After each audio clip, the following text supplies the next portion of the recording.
Hello guys, இன்றைக்கி நம்ம ஈஸியாக எப்படி உப்புமா செய்யலான்னு பார்க்கலாம். முதல்ல நான் நெய் ஊற்றிட்டேன், அதை நான் எடுக்கலை வீடியோவில். அதுக்கப்புறம் கடுகு போட்டுக்கோங்க, அப்புறம் உளுந்து கொஞ்சமாக போட்டுக்கோங்க. அந்த உளுந்து பொன்னிறம் ஆற வரைக்கும் ரொம்ப வதக்கிக்கோங்க. அப்புறம் கேஷ்யூ நட்டு, இது ஆப்ஷன் தான், உங்கள்ட்ட இருந்தால் கேஷ்யூ நட்டு போட்டுக்கோங்க. அதையும் லைட்டாக வதக்கிக்கோங்க அப்படியே.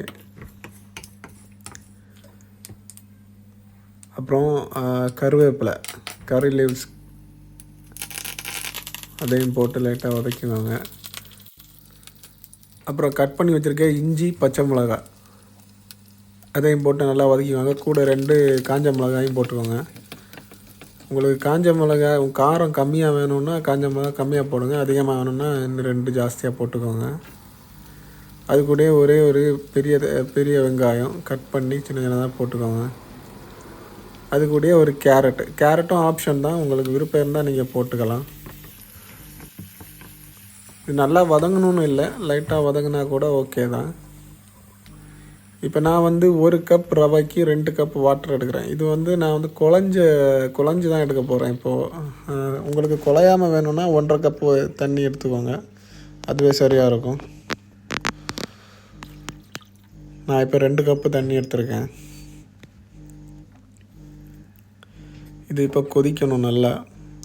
அதுக்கு முன்னாடி ஒரு டேபிள் ஸ்பூன் கீ சேர்த்துக்கோங்க. இது அந்த ஃப்ளேவர் டேஸ்ட்டு கொஞ்சம் நல்லா கொடுக்கும். கடைசியில் கூடையே உப்பு சேர்த்துக்கலாம். சால்ட்டு உங்களுக்கு தேவையான அளவு போட்டுக்கோங்க.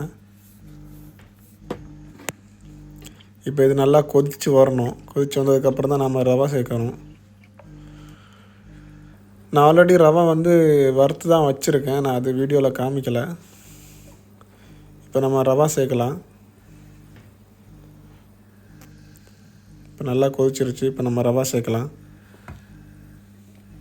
நீங்கள் நல்லா பார்த்துக்கோங்க, ரவை நான் எப்படி அதை சேர்க்குறேன்னு பார்த்துக்கோங்க. இந்த மாதிரி பண்ணால் மட்டும்தான் உப்புமா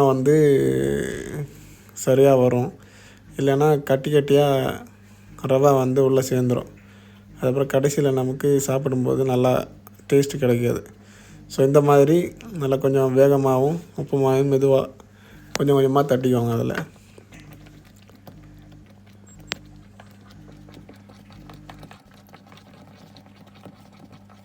தீ ரொம்ப கம்மியாக வச்சுக்கிட்டு இதை இப்படியே கிண்டிகிட்டே இருங்க.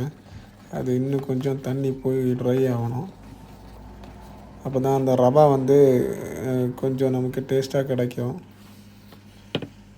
ஸோ பாருங்கள் எப்படி அது குழஞ்சிருக்குன்னு சொல்லி. உங்களுக்கு ட்ரையாக வேணும்னா 1.5 கப் தண்ணி ஊற்றினா தான் உங்களுக்கு ட்ரையாக கிடைக்கும். அது உங்கள் விருப்பத்துக்கு ஏற்ற மாதிரி பண்ணிக்கோங்க. பார்த்துக்கோங்க எவ்வளோ நல்லா இருக்குன்னு. ஒரு வாட்டி ட்ரை பண்ணி பாருங்கள், உங்கள் வீட்டில் எல்லாருக்கும் ரொம்ப பிடிக்கும். பிடிச்சிருந்தா சப்ஸ்கிரைப் பண்ணுங்கள், லைக் பண்ணுங்கள். தேங்க்யூ.